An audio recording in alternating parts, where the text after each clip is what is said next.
Hello ladies and gentlemen of YouTube, my name is MasterOfRoflness and I'm here to give you guys a Planetary Annihilation game on the jungle planet of jungleness. And over here we have players Mr. Orange over here, Burntcustard, and Purple as OrbNet. So these two players are very good players of the Realm clan, and as such you will see a very high quality amount of plays going on between these two players. So as we can see, Purple is getting a very fast energy storage so that he doesn't have to worry about energy later on in the game.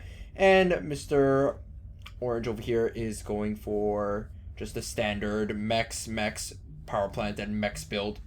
Possibly maybe even going for a factory afterwards. And Purple might be going for that next metal extractor, or indeed just going for the power plant and then going for the factory afterwards.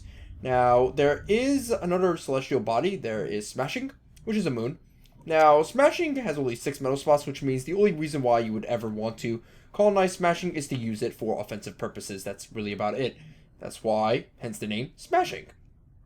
So over here we can see Purple going for bots and Orange going for just bots as well. Now, bots are very good in this game simply because they're very fast, they have a high amount of fire rate, and they do a moderate amount of damage at close bursts.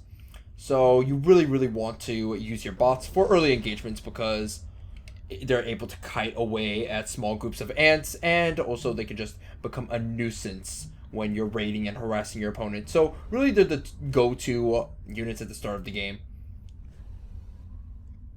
Ants, on the other hand, they're more for mainline attacking and for mid-game attacks, simply because they have longer range, but they take a little bit more time to build, and they're slower. It's kind of like how in StarCraft 2 you would go Fast Reapers to harass your opponent, and then transition into actual Marines in order to pretty much annihilate your opponent's base. Only this time in Planetary Annihilation, it's more like you can use the Doxes anytime really, but Doxes can also be used for early game harassment as well as late game harassment and just harassment in general, and as well as a mainline battle force. But really, when it comes down to it, the ants are more suited for mainline fighting. So as we can see, Orange is going for a little bit of a scouting run down south, just to kind of see where Purple is. Little does he know that Purple's up north over here, so Purple might have the advantage in terms of intel if Purple just scouts down here. We can also see a second Dox coming out from Orange. Gonna go and scout out the north side. Purple already has 2 fabricators over here, which means he will be able to grab these 3 metal points and possibly even fortify them with turret defenses of shitty nature, such as the single turret defense or the missile turret defense, whichever one he chooses. Now, the missile turret defense is actually very good for bots. It has a very fast fire rate, and it does a surprising amount of damage. While as the single turret defense, it's good, it's cheap. It only has 1 barrel, so that means it fires less. But the good thing about the single turret defense is that it can hold off against early ant pushes. So as we can see, Purple did take a little bit of damage, but Purple was also able to kill off Orange's Dox, which is pretty good for him. And Purple's now going to expand west over here. That's really good. You always want to keep expanding in this game and expand to places where you know your opponent doesn't have a spirit of influence over you, which is why Orange is scouting over here and as well as expanding over here. And that's really good. Orange is going to expand downward because he knows Purple is up north over here, and Purple is going to expand westward because he knows that Orange is over here, which is good. It's good insight by both of the players, and now Orange has 2 bot factories, whereas Purple has 2 a bot factory and a air factory, which is pretty good. Purple is going to have the scouting potential to see all of Orange's base and maybe even getting out some bombers to harass some of Orange's buildings over here, while Orange will have inevitably a bigger Dox army simply because he has more Doxes coming out from the 2 bot factories, and he'll also be able to get some ants into the mix, which means he'll have a very balanced force of fast firing troops as well as long range bombardment troops like the ant. It's going to be very interesting when 2 of these players face off. We're already seeing a missile turret coming out from Purple, so he's not going to sweat it too much. However, both commanders are now coming down into the middle over here with ants and Doxes being supported by Orange's commander over here. We can see that maybe even Orange could actually win this entire engagement if only he just gets off a few lucky D-guns on the mainline commander as well as maybe even these fabricators. A little bit of bombardment coming down. Now, Purple also has an advantage in terms of commander dueling, as he does have 2 fabricators on the side ready to heal up his Purple commander. So all Orange has to do is kill those 2 fabricators, and then he has the advantage. While all Purple has to do is just kill off the mainline commander as fast as he can. As you can see, look, D-gun, good, good, good. Continuing burst firing, and as you can see, purple really should be focusing on the fabricators that are healing up purple's commander, as purple is just annihilating all of orange's units as well as orange's commander as a whole, because he has superior dueling skills due to the fact that he has these two fabricators healing him up.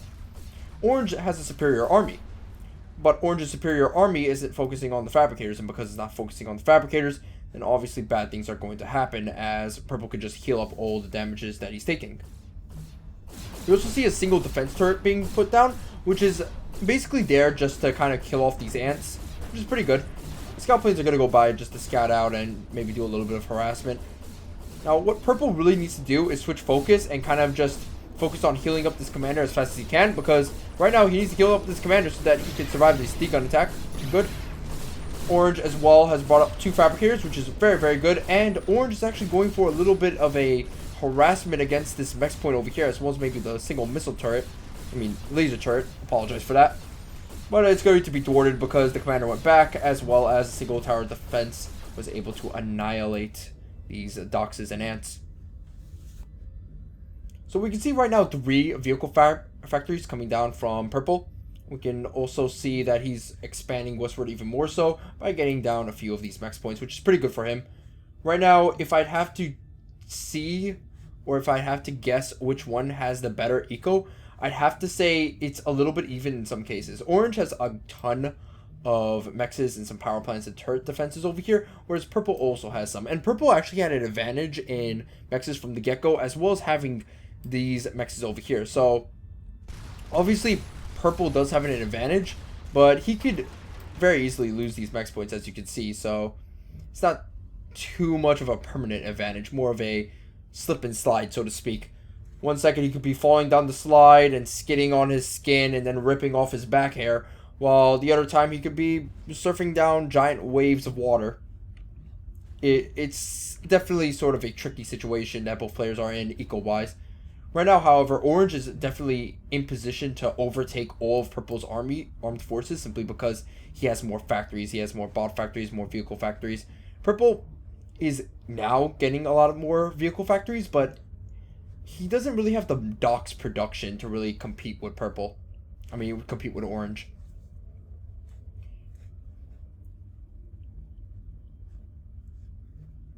However, both players are doing a good job at trying to poke away at each other, seeing where the weaknesses of each other's base is, which is pretty good. As we can see, orange is trying to see how far purple's sphere of influence extends, but we can also see that purple is continuing to attack orange's commander as well as his base aggressively, very, very aggressively, just trying to see where's the weak point, where's the soft spot, where can I stab him in the fork, where is it? Right now he should really be protecting these fabricators, because he's going to lose the fabricators. That's actually really bad, as now purple's dueling capabilities have now lessened quite a bit, and he really does need to retreat back, trying to compose himself. We do see, however, that orange has now lost his engagement simply because the single defense tower actually does a ton of damage. So, good for him. Good. Good on both players. Good engagement. Purple has now decided to actually attack orange's backline over here, which is pretty good. So now he's going to take out one mech. He could actually also take out this one, and he can avoid the missile turret and maybe even get these mexes over here potentially. So very good on purple's part. He's continuing to probe at orange's base, annihilating him slowly, and that's what you should be doing: raiding and scouting and poking at your opponent's base often and as early as possible. Now, what I like out of these two players is that they're not going for a very fast tier 2, which is something of a very good change of pace indeed, as fast tier 2 can really be something that either makes or breaks you, and it's a big risk reward situation. So I like how they're very heavily dependent on tier 1, as that's what the focus of the early game should be. Very important tier 1 builds, and just growing your resources and just focusing on probing and raiding your opponent. Until then, you can support your tier 2 expansion. Right now, we can see that purple's factories have only just continued to increase more so and more so. And because of this, now purple now has the advantage over orange in terms of production. And as we can see, purple can actually now overtake orange. So the tides have definitely turned. It's now orange who has the lesser army, and purple has the bigger army. However, as we can see, orange is going for a very fast tier 2. This could change the tide of battle, actually, in terms of armed forces, as a couple of levelers, or maybe even just better turrets, could actually make the engagements between both of these players way, way better. Commander's coming up for purple, and one factory is already down. It's bad news bears for him.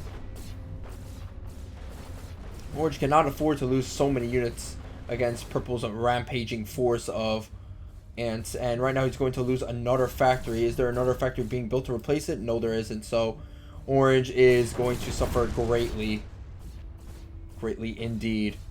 Tier 2 is coming out from purple, and he definitely does have enough economic structures to actually support it, simply because that he's been able to expand rapidly.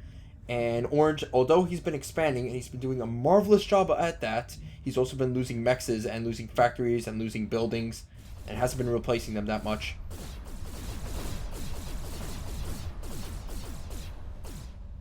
So really what it comes down to is sort of how these players can keep their armed forces alive, and how these players can keep their fabricators alive that are healing up the commanders, and also how these players sort of raid each other.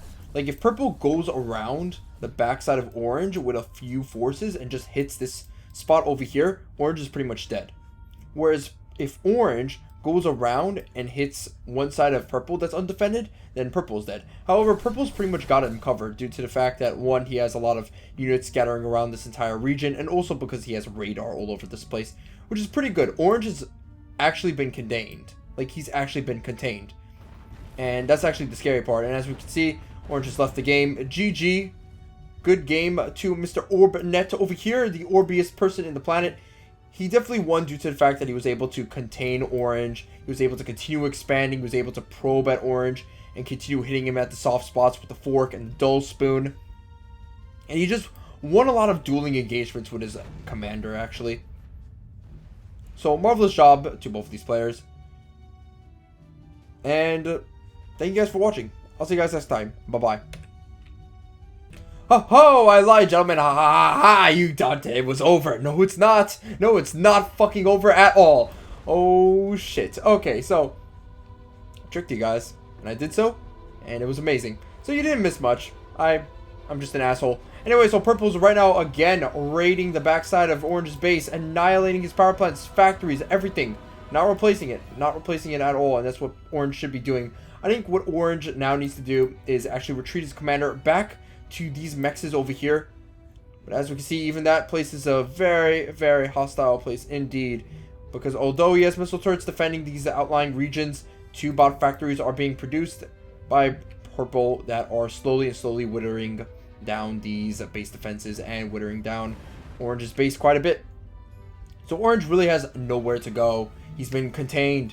He's been contained on this side. He's been contained on that side. He's basically a caged rat with no hope of victory except for his guts. Maybe orange can pull down some sort of very, very lucky laser defense tower, ant preservation, D-gun play over here. But right now, as we can see, purple is definitely annihilating orange's base slowly but surely, withering him down, probing at him, stabbing him with the dull knife.